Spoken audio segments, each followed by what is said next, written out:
The following ideas, thoughts, views, and opinions expressed by the panel of this podcast are purely for entertainment purposes and are not meant to be taken seriously at all. If you are easily offended, this may not be the podcast for you. We'll see. Some of the conversation and themes of the show may be for mature audiences, so viewer discretion is advised. You have been warned. Enjoy the show. What's up, everybody? This is the Ant and CJ show. I am Ant, and I am joined by the very blue, very representing West Coast, CJ. You already know it's the moment. It's the moment we've waited for. It arrived. Well, it arrived yesterday, but it arrived finally. I feel like everybody that was trying to put Kendrick on a clock, and including you, everybody that was trying to put Kendrick on a clock, oh, Kendrick, why hasn't he dropped? Oh, he's not going to respond. Maybe he's not the boogeyman that we all thought he was. I feel like all of y'all niggas owe Kendrick an apology. Okay. A genuine apology, too. Okay. Just don't say his name, because if you say his name, he gonna pop up and snipe you too. That's what it's beef today. It's beef today. I'm hyped, bro. You hype? I'm hyped, bro. Okay. Let's get into this shit. All right, let's go. So, let's go. K-Dot responded, dropped Euphoria, #1 song in the country right now. And what I told you, didn't I tell you that boy was coming? And didn't I tell you, you got to just give him time? You just got to sit back. You just got to let him do his thing. And when he does, when he delivers, it's going to give us a classic. What I tell you, bro? Yeah. But we also knew that Kendrick was coming for the jugular. Now I'm not going to lie. I do not think that this is the best song so far that we have seen in this battle. I think the Drake dropping that AI diss track with Tupac and with Snoop, I think that was a great song. That beat was amazing. I think Drake did his shit. And if he didn't use AI Pac, Drake might be able to tie this thing up. But as of right now, the scoreboard reads Boogeyman 2, Aubrey Graham is at 1. So I have a difference of opinion. Looking at this from a lyrical standpoint, the credits were dropped on both songs. Drake had 2 other writers on both songs.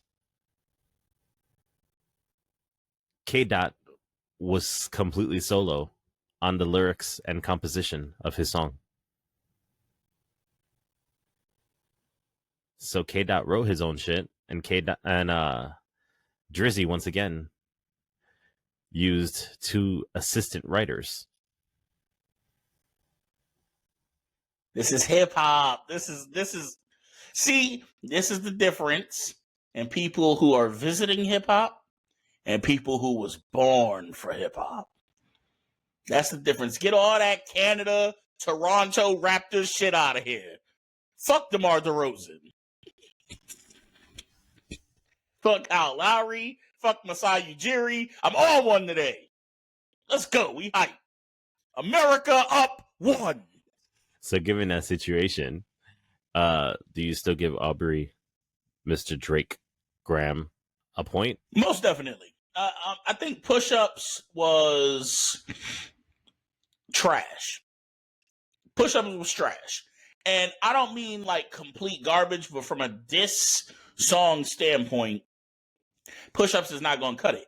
Because you didn't bring any real fire.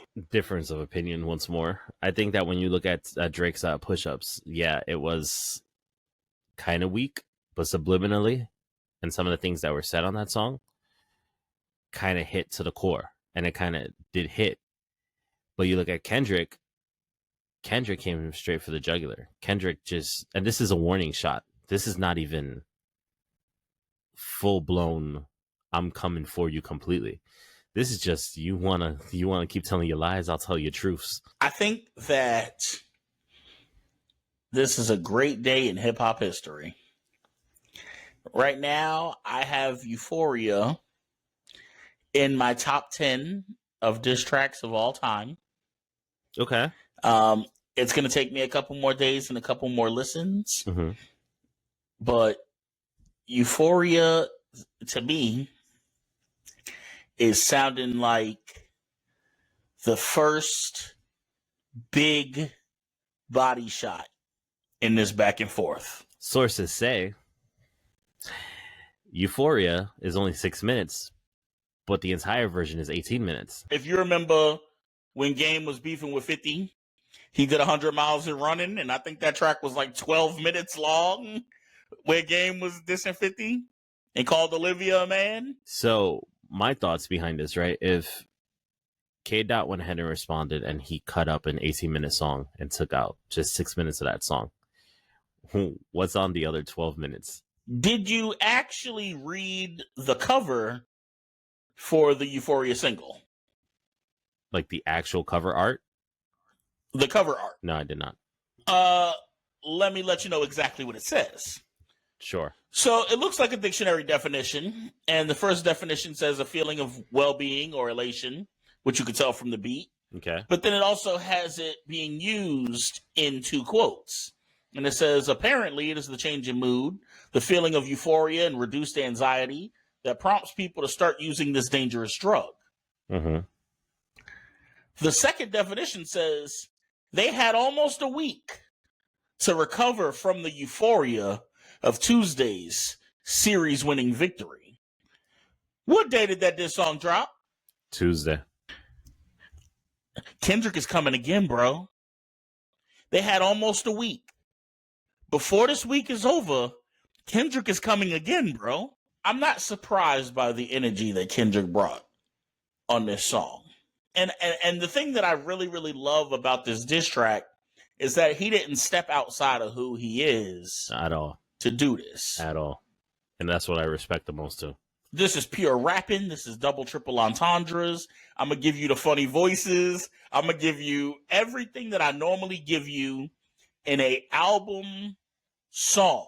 I'm going to produce it. It's going to be fire beats. It's going to be lyrical. I'm going to take my time with it. Yep. I'm going to put out a song that's going to be of the same quality of one of the songs on one of my classic albums. Yeah. Kendrick didn't tell the full truth. I will say that. There were a couple of things in there where he lied. Saying that Drake has no classics, that's a lie, Kendrick. Most definitely. You my boy, but that's a lie. Even if you don't count Take Care, because it's pretty well documented. The Weeknd wrote most of that. Mm-hmm. So even if you don't count Take Care, Mm-hmm. Nothing Was the Same. If you're reading this, too late. Views to Scorpion. So Far Gone. Comeback Season. Drake got some shit. If you eliminate mixtapes, if you take out, Drake got some shit. Yeah. I also think that Mr. Morale and the Big Steppers, it's not a classic, but it's a great album. Mr. Morale and the Big Steppers was a little bit different for Kendrick. It was a little bit different for Kendrick. The thing about Kendrick is that, one, he stays true to his roots in terms of being a storyteller. That's one of the greatest things. If Kendrick were to write a book, it would be the #1 bestseller because he's a fucking storyteller. He is a wordsmith. Mr. Morale and the Big Steppers was a story in itself, but it was very differently told. It wasn't Good Kid, Mad City told. It wasn't Damn told. It wasn't To Pimp a Butterfly told. It was very different, and it made him step out of what you would say is probably his comfort zone, because a lot of the beats that were on that album were very different from what you would be used to for Kendrick. It's a great album. I'm a Kendrick fan. I'm always gonna say Kendrick does great shit. Would I say it's his best album? When you put it against Damn and Good Kid, Mad City, it probably falls third, in my honest opinion. But I think, and I agree with you. I think that's a very fair critique of Mr. Morale and the Big Steppers. It is pretty boring But that's because it's an album about adulthood. And adulthood, if you're taking care of your responsibilities, is usually not fun. Kendrick is a husband. Kendrick is a dad. He's struggling with real shit. He's struggling with his religion. He's struggling with who he used to be and who it is that he's trying to become. And Mr. Morale and the Big Steppers is the most introspective and most personal that we've ever gotten from Kendrick. He opened up about his family. He opened up about infidelity. He opened up about his family trauma and backgrounds and his relationship with his dad. Kendrick is where the rest of us are in our 30s. We got families now. And on that note, segue to Euphoria. I absolutely love that Euphoria starts with that little Richard Pryor quote. They got the audio's flipped, the audio's backwards. But that little Richard Pryor from The Wiz quote, everything they say about me is true. When Richard Pryor said that in The Wiz is because he had gotten exposed as being a man behind a curtain. That's where everything that Kendrick said has real credence to it. And that's why it hits deeper than any other song that's come out to this. You look at what Drake said, and a lot of the things he said were either he say, she say, rumors, or just surface level, right? But then you look at what K-Dot said, and a lot of the shit that K-Dot said was either very direct or it made you think for a second and you had to really dissect it. And everything, and he calls out Drake by name. He doesn't go ahead and beat around the bush. He calls him out by name. By name. He's going for it. But I love how in it he says, keep telling your lies and I will tell your truths. Because it's just like, we're blinded by this image of who Drake is. Drake was. Drake constantly evolves every album, and all of a sudden, every album he has this new persona that he undertakes. Whether it's Toronto, whether it's Jamaica with the Afro beats, and all of a sudden now he's talking patois and he's talking fucking with a Jamaican accent or a Toronto accent and this and that and all. And it's just like, he's not being his true self. He's not putting out to people who he really is. Comeback Season was a definite demonstration of who Drake was. And then he switched it up, and then he wanted to be this gangster Drake.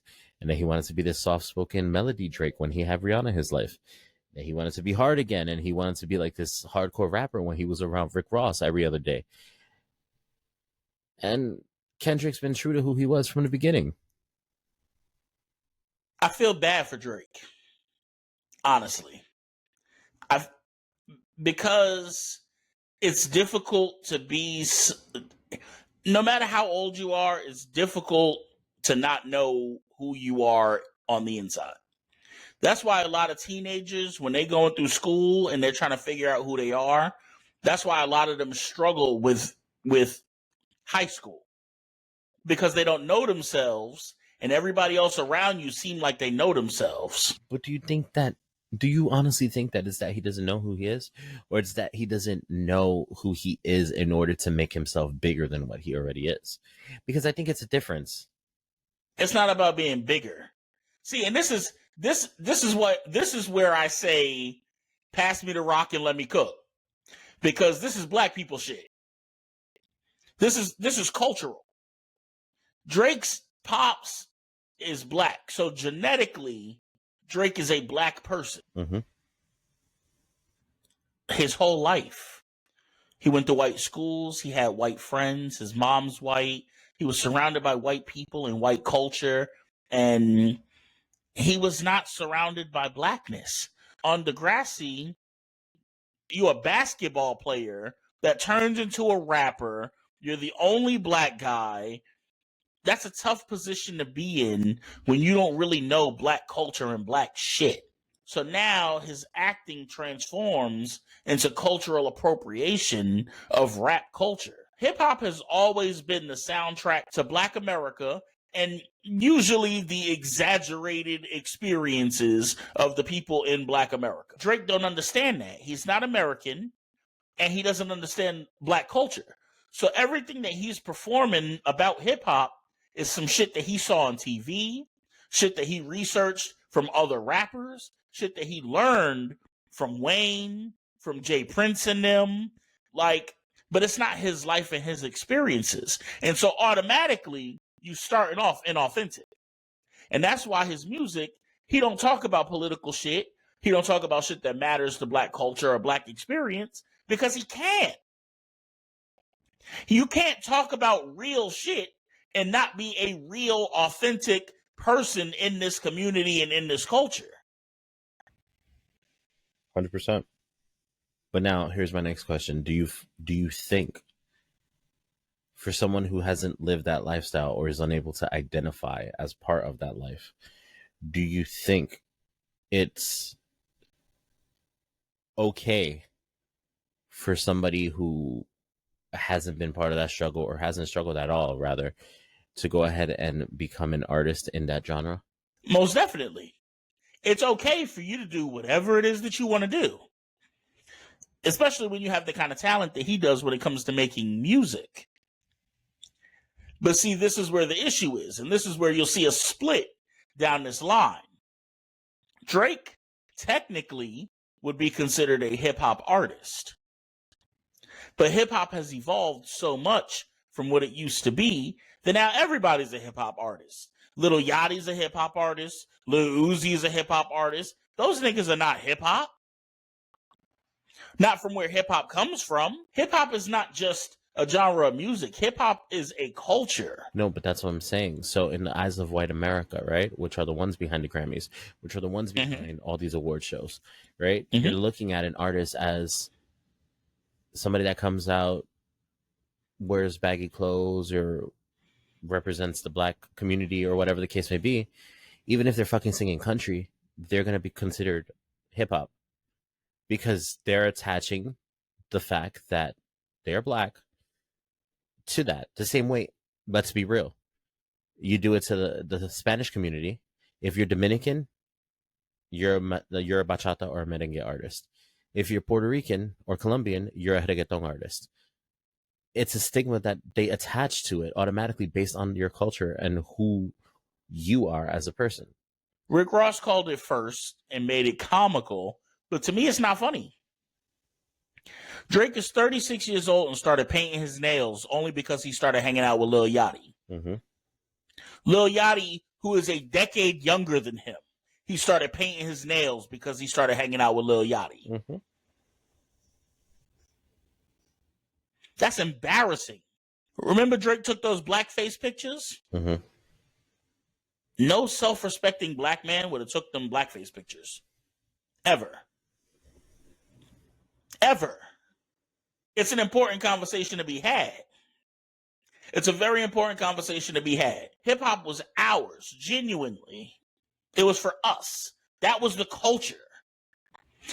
It's true what all the old heads say, right? There's no respect for the culture, right? There's no respect for what hip hop is. And it's because of these platforms nowadays. Somebody wants to be a rapper, they go ahead and they buy a mic, they start rapping into what they think is a couple bars. They put that shit out on TikTok. It becomes a trending sound. Now all of a sudden they have a record deal. They're dropping a hit album and their album's blowing up. Fucking Little Mabu.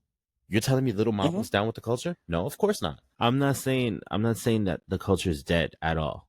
I'm saying that there's not enough focus on the culture by everybody involved in it. And that's where the old heads be talking about. One of the things that I constantly say, no, and I know you're gonna go ahead and you're gonna fight me on this, but one of the things that I constantly say is that we don't back each other as much as we should. Right? Whether it be in the Black community, whether it be in the Spanish community. We are quick to take what we get and run with it and then turn our backs on everything else. And that's where we fail, because if we come up and do this shit together, and we work on this shit together, and we push everybody else in this shit together, we will fucking dominate as opposed to becoming the minority. And let's not forget, but before you say anything, let's not forget that Drake had the backing of a lot of people that are part of this culture, and now they're all turning their backs on him. So you said that we don't stick together, and I agree with you. I can't really speak for Hispanics that much because I'm not Hispanic, and I don't really know the intricacies and the details of Hispanic culture enough to really speak on that. I think the real conversation here is just how big of a role your environment contributes to who you become as a person. If you look at Drake and you look at J. Cole, but they're both biracial, they both have white moms, they both have black dads. Their black dads were, I'm not going to say fully absent, but we're kind of in and out of their lives. They could have did with them or did without them. They went for milk. They went to get milk, and they left it on the front porch. Dad left for some Newports and just didn't come back for 17 years. But if you look at the difference between them as people, you can look at J. Cole and you can tell J. Cole is very, very comfortable with who he is. J. Cole is so comfortable with who he is that knowing what it would do to his rap career, went on stage at his own festival and said, who else here is a Kendrick Lamar fan? I am. Show of hands. Show of hands, please. Who else here is a Kendrick Lamar fan? But that wasn't always Cole. Kendrick has been true to who he is as an artist, as a person, as anything from day one. And that's why Kendrick is the representative that we have elected. And I tell you, bro. Yeah. Euphoria is just the beginning. Getting off of the seriousness of this conversation. It's a serious conversation. It's a conversation that is not meant for us to record without being in the same room. It's a conversation to be held in the same room in front of a large group of people where everybody can contribute to the conversation. This is a conversation for the community to have. It's not just for us. And Drake is part of that community. Whether we like it or not, Drake has a black dad. And so genetically, he's invested in minority business. But just like everybody clowned Jay-Z for owning 1% of the Nets, your 1% of black culture, you get a seat, and that shit is in the nosebleeds. Where do you rate the diss track? Scale of 1 to 10. How you feeling? Putting him a solid 8.5 to 9. Ooh, okay. Okay. I'm right there with you. Right now, I'm at an 8.5. I feel like it could have had a little bit more pow. It was a warning. It was you continue coming for me, then I'm really gonna come for you. So you make your decision. This is what I have to say right now. You do it again, or you come at me one more time, and you're really gonna get the smackdown. It was a warning shot. It was light, but it was light with a message. I love when he says, fuck all that pushing P. Let me see you push a T. Or how he changes up his voice when he goes, you and Sexy Red in a photo. I swear you see 2 bad bitches. That verse 3, I feel like the whole diss track is just warm-ups. The whole diss track is jabs. I'm gonna just throw a little something, just see how the water feels right now. I'm gonna just stick a toe in, then I'm gonna lead with a little ankle. Verse 3 was a fucking cannonball. That shit was a cannonball. Because you look at, first of all, I mean, I can't say this shit enough. If I were to meet Kendrick and I were to I'd probably kiss this man's ring and bow down to this man, because the respect that I have for him as an artist is just, it far surpasses any other artist in the face of this earth. Because you look at the art behind it and you look at how he did it, right? He starts off beat 1, let's say, and he's just talking like on some fun type shit, but like, I'm coming for you. Beat 2, he gets a little bit more serious. And then beat 3, it's just, he comes for you. When I see you stand by Sexy Red, I believe you see two bad bitches.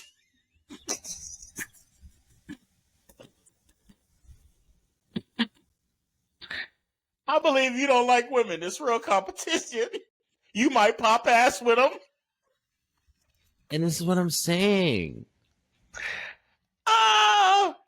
To tell Drake you out here twerking with women and you look at them like competition is fucking hilarious, bro. But it's the truth, right? Drake, and he's basically had a falling out with women consistently. But what did I tell you when we talked about the diss tracks?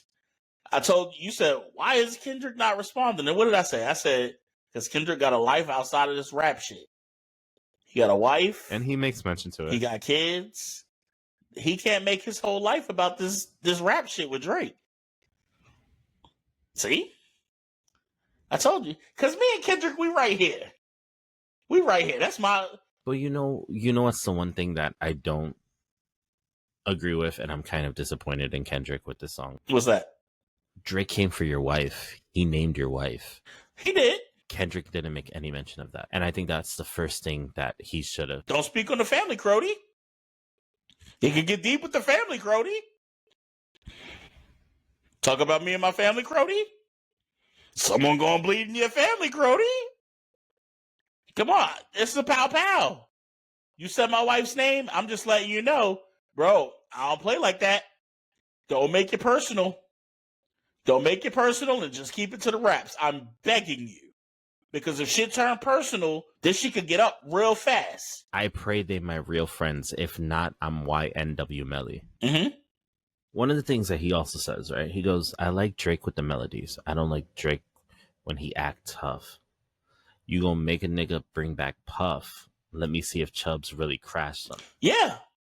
I mean, remember, Puff smacked the shit out of Drake. I didn't remember that. When does Zero to the 100 came out? 2014? That I don't remember. So Kendrick is just saying basically, bro, please don't make me go get Puff to come smack the shit out of you again.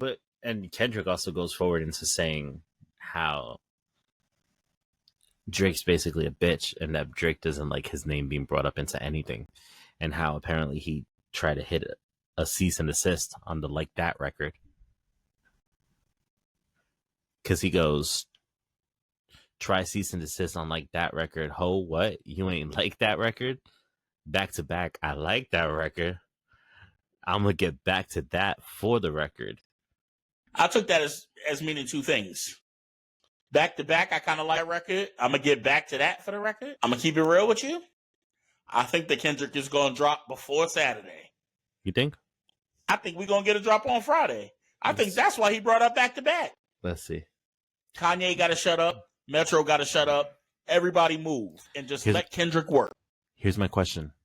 Where the fuck is Future? You started this shit. Why are you so fucking radio silent? Because I did what I had to do and I don't have nothing else to say. I don't fuck with Future and I don't approve of anything that Future does. I'm sorry. Right now, in my honest opinion, Future's being a bitch in this whole situation. God damn. And I'm gonna say it like it is, and I don't give a fuck for all those people that are out there bumping Hendrix. But the fact of the matter is, you went ahead and you started this shit, and you went ahead and you put out a song, or you put out an album dissing somebody, and then you're gonna stay shut when everybody else got something to say? Run your fucking mouth. You were running your mouth when you told everybody, yo, this is my idea. Let's go do this shit, whatever. God damn. Fuck out of here. Go ahead and stand by your fucking words. Instead, you let everybody else play the game. You let everybody else do what they had to do. And now you're sitting back and you watching the show. For what? So you can say, oh, because back when I dropped this album, blah, blah, blah, blah, blah, and I went back to back on these albums and this. No, fuck out of here. I don't fuck with Future. I never fucked with Future. Everybody likes Future because they say he's a great artist and this, and that. I never fucked with Future. God damn. Future ain't shit in my eyes. I'm sorry. God damn. I'm sorry. Future must have fucked one of your exes or something. Nah, I'm just saying. Let me find out you and Future Eskimo brothers. I'm not, but listen.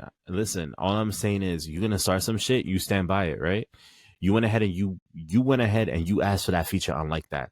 You went ahead and you called Ye to go ahead and drop a verse on like that. All right, that's according to Kanye, though. And if we've learned anything from listening to Kanye's quotes over the last 8 years or so, you can't take Kanye's word for it. You just gotta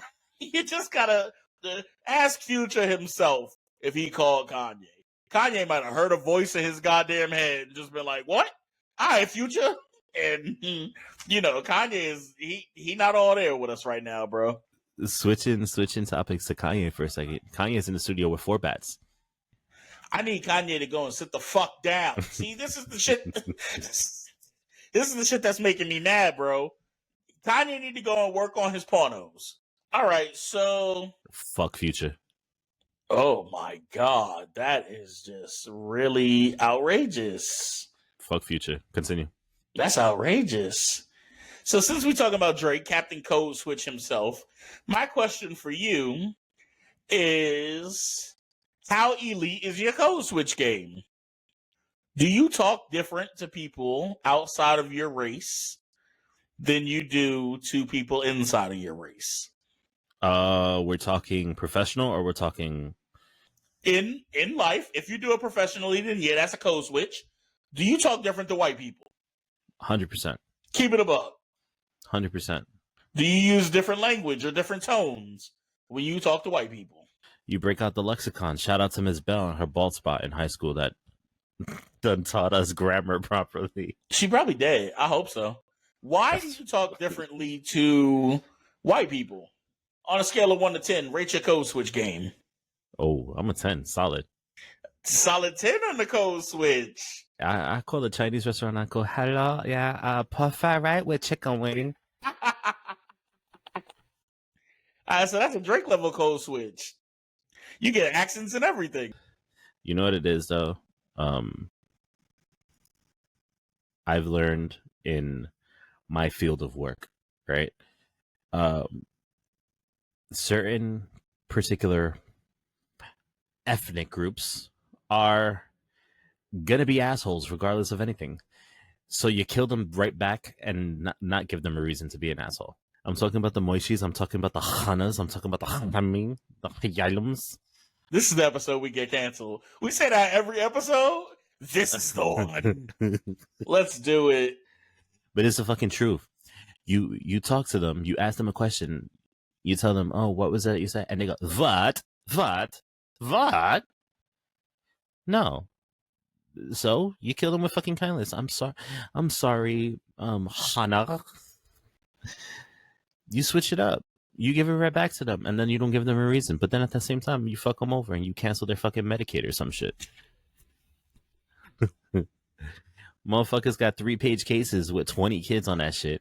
You go ahead and tell them you're gonna help them out, and then you just cancel their shit for 30 days, and they can't use their coverage. Fuck with me next time. Let's hope don't get a foot infection or something. She can't go get that box cleared up. It'd be, I know. Jesus. But why do you feel the need to code switch when you're dealing with other ethnic groups and other races? Because from a professional setting, I'll be fired if I tell them what I really want to fucking tell them. I mean, but not. I don't even mean being disrespectful. I just mean speaking to them with the same language that you would use if you were not speaking to them. Makes the conversation end quicker. Okay. Is that racist? Is it racist to see a group of certain people and just be like, all right, I'm going to talk like this? I mean, it is racist. Yeah, we're all a little racist to an extent. Let's be honest. Let's be real. We are all a little racist to an extent. Whether it is to ourselves, whether it is to our family members, whether it's to our significant others, we are all a little racist, and that's the God's honest truth. I'm not. You're not what? I'm not racist. Don't shut the fuck up. Just shut the fuck up. You are fucking racist. I hate everyone equally. Everyone. I hate everybody. I hate black people. I hate white people. I hate Asians. I hate Russians. I hate Koreans. I hate Argentinians. I hate Canadians. I hate Icelandic fucking Vikings. I hate, who else do I hate? I hate Native Americans. I hate Mexicans. I hate Africans. I hate Brazilians. I hate Name me some more people that I can hate on. No, we're leaving the list there. We're leaving the list there. Come on, let me add some. No, that's it. We leaving it there. You'll never be letting me add none. You go to the fucking Jamaican spot. They be like, they take your order. You be like, hey mama, let me get some oxtails and let me get some rice and peas. Nah, if you order Jamaican food like that, you just dead racist. Like, I was just joking. Let me get the rice and peas, man. Put me aside of that good stuff. You know what I'm talking about. From the bottom shelf in the back drawer. Here's a culture question for you. Who makes better plantains or Jamaicans? I don't know because I don't eat them shits. What? Oh, Daddy Yankee's about to come and revoke your Puerto Rico card. You gonna have to check in next time you go back to Puerto Rico. Fuck out of here, nigga. Fuck Daddy Yankee too. Don't get me started on the Spanish culture. Don't get me started. Oh my god! Fuck Daddy Yankee? Fuck that man. Isn't he like your Obama? Homeboy went from singing about streets and drugs to now he wants to be a Christian rapper. All about Jesus. Fuck out of here. Do you code switch in your personal life also? Like when you see white people at the store or just on the street in front of your house, walking the dog, you out there with your little poodle, they out there with the greyhounds, Austrian greyhounds. Fuck no. They walk past you like, good morning, and you be like, oh, top of the morning to you. No, I'll be like, what's up? Oh, all right, I see how this is going. I see how this is going. I'm from New York. What can I say? Yeah, y'all niggas don't say good morning. No, we don't say good morning. We do the head nod. You know. That's one thing about living in the South, that now when I go back home, I'm the weirdo. Of course you are, because you're the fucking one that walks to Harlem and walks into a group. Good morning, everyone. Good morning. How nice to see you. I get in the elevator now, and I be like, oh, good morning. And everybody just look at me like, what the fuck is this nigga want? Yeah. Fuck you talk about? This nigga sell car insurance or something? Until you hit that one person that they gonna be like, hey, yo, you a little too happy, my nigga. A little too happy. I don't know what the fuck you think this is, yo. Yeah. That's one thing I love about the South, man. I get to say good morning to people, and they actually say that shit back. And you live in a region of the U.S. where you say good morning, and they're gonna go, good morning, boo-boo. Nah. Them be the niggas that might sneak in your butt when you're not looking. Just weasel their way in. I don't want none of that. They don't make them butt cheeks thunderclap. Do you think there's a white people version of code switching? Almost definitely. All the fucking time. Look at little Mabu. What do you call it? Do you still call it code switching? They're gonna call it blending in. Assimilating. There we go. Assimilating. We're gonna call it code switching. Do you ever feel bad code switching? Do you ever feel like, damn, I should have just been myself? No. That shit gets you the better hotel room until you show up and they're like, oh, you're this person? Oh, that's crazy. Fuck you thought I was. If you was black, they would call you a coon. Just walk up. Good morning, sir. I need the best hotel room with the best view. Yeah. And they'll be like, we'll have that ready for you when you arrive. And then you arrive and you say your name and they'll be like, oh, it's you? Yeah. That happens to me too, because my first name is mad proper. Yeah. I'm like my whole name, my whole entire like birth name is regal as fuck, bro. I should live in a castle or something. Yeah. And let the record be known. No, let the record show and let the record be known that our good friend CJ over here has part Irish in him. So don't come with your bullshit. Mad stuff. I'm kind of Irish. I'm kind of German. I'm a little bit Jewy. I'm kind of Jamaican. I'm a little Dominican. All of my ancestors get busy. The fuck y'all talking about? Fuck Future. Nowhere. Damn, what's up with your Future beef? I don't like Future. I don't like Future. I just don't. Nah, Future did something to you. It's like Jennifer Hudson. I can't stand her either. Don't get me started on that. What? What did Jennifer do to you? She fake as fuck, bro. Jennifer Hudson. She fake as fuck. Why? She fake as fuck. She always been fake since she first started. Jennifer Hudson, the dream girl? Her whole family was murdered and she didn't give a fuck. Let's be real. Don't get me started. You a different type of nigga. He said her whole family was murdered and she didn't give a fuck. She did it. She did it. Bitch went on with her life and had a talk show the next week. What was she supposed to do? Jump in the grave? Fucking mourn. Start a fucking movement or some shit for your people in the community or something. This bitch went and started a talk show with her wrestler husband. Oh yeah, she is married to David Otunga. Yeah, I mean they were married. I think they got divorced. You know he was on I Love New York. You really want to get canceled? Because I could really get us canceled. Get us canceled. Yes. I can't stand Beyonce either. Oh nah, you wildin'. Why you don't like Beyonce? She thinks her shit don't stink, and I don't like people like that. Because it don't, bro. We don't know that. That shit probably got flies and shit. That shit probably smells like fucking lollipops. Well, it ain't working on Jay-Z's lips because some shit's still chapped. All right, we're not doing that.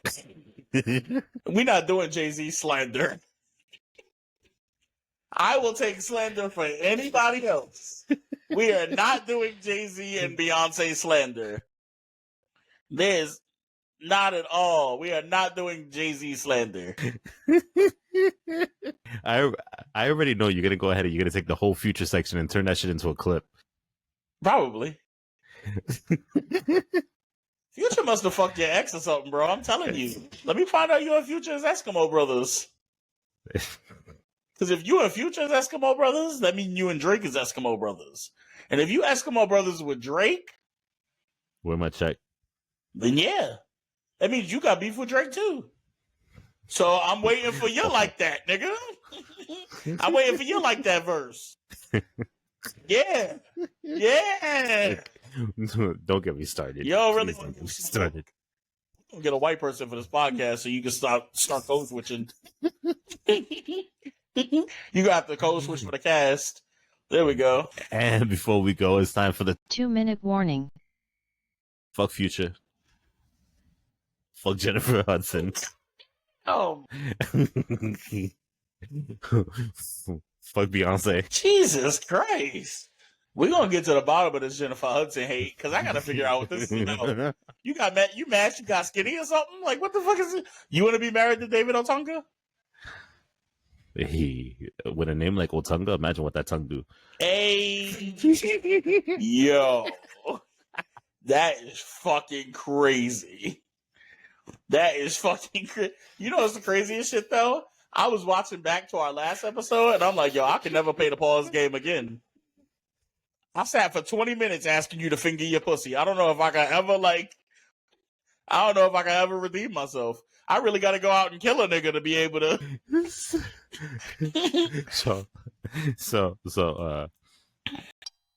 She goes, what did y'all talk about for your live podcast? I'm like, fingering my pussy. She's like, what? I said, well, I mean, according to CJ, if I were to get a sex change, he would want to see my pussy. So he was talking about fingering my pussy. Is that cheating? Yo, go get her. Now I got questions. Now I have follow-up questions and I need to know. And on a future episode where we bring our spouses into the conversation. Okay. We're gonna have a red table talk. Yeah. Yeah. Now we just gotta figure out which one of our girls is gonna be Jada. One of them gotta go bald.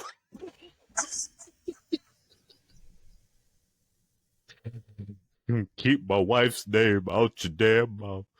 Yeah. That is mad funny. Oh goodness. So for my 2-minute warning, I am vastly disappointed in the fact that wrestlers get to show up to work bringing all kinds of barbed wire and chairs and tables and all kinds of shit with a nice theme song. But if I do it, I get fired. And I would like to know what that's about. If I make the glass break and then I walk through the doors and start stunnering people and kicking shit and drinking beers, oh, you can't act like that. You have to be professional. And it's like, have you been watching what I've been watching? Have you seen what my influences are? Look how you code switch when you start talking about other people talking about you. Meet me where you want to meet me. Can somebody get Jennifer Hudson on the line so we can find out what that Otunga do? I want to know what your beef is with Jennifer Hudson. Her family died and she didn't give a fuck. Imagine your whole family get murdered and then some random nigga be mad at you about it. It's me. I'm that random nigga. Oh, and then she come pop up in your job and you code switch. Oh, hello. Good evening, Miss Hudson. So wonderful to see you. Let me show you what my Otunga do. Let me cancel your Medicaid. Oh, oh, that is funny. Oh my goodness. Oh shit. Oh, that's funny. That is funny. You usually bring me all of the food trivia and all of the fucking ridiculous questions that you have for me, so I got one for you. Motherfucker went to Google to find some shit. Let's go. Let's hear it. If you drink half of a 5-hour energy drink, do you get 2.5 hours of full energy, or do you get 5 hours of half energy? I don't fucking know. Now you see the position you put me in every week, motherfucker? How come we cook bacon and bake cookies? Ketchup is a fruit smoothie. Ketchup is a fucking fruit smoothie. Yeah. So you tell me how much energy I drink. Wait, what? Hey, yo. How much energy do I get from drinking half of a 5-hour energy shot? When you come up with answers for me, then I can tell you whether or not popcorn is a vegetable or whatever other shit you be talking about. Fucking, this nigga is hot dogs a sandwich and all this other shit. Hey, you got meat between the buns, so it's a sandwich. So do two gay guys. Is that a man sandwich?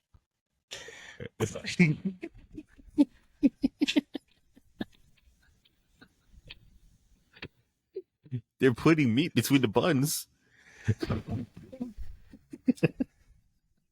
First of all, I don't want to talk about a man sandwich on Euphoria Day. Is it a manwich? No, sloppy joes. Hey, yo. That is crazy. Oh, Tunga. Sloppy Joe's is nuts. That is the wildest. Yo. Oh, That is Tunga. fucking crazy. Out here seeing butts and jumping in. Oh, shit. He skidoo right into that shit like Blue's Clues. Blues can do, we can do. That might be lit. Do a little bit of blackface. Rap in blackface. They could call themselves the Aubrey Grahams. Aubrey and the Graham Crackers. And on that note, ladies and gentlemen, this has been the Ant and CJ show. We are out this bitch. Ta-dow.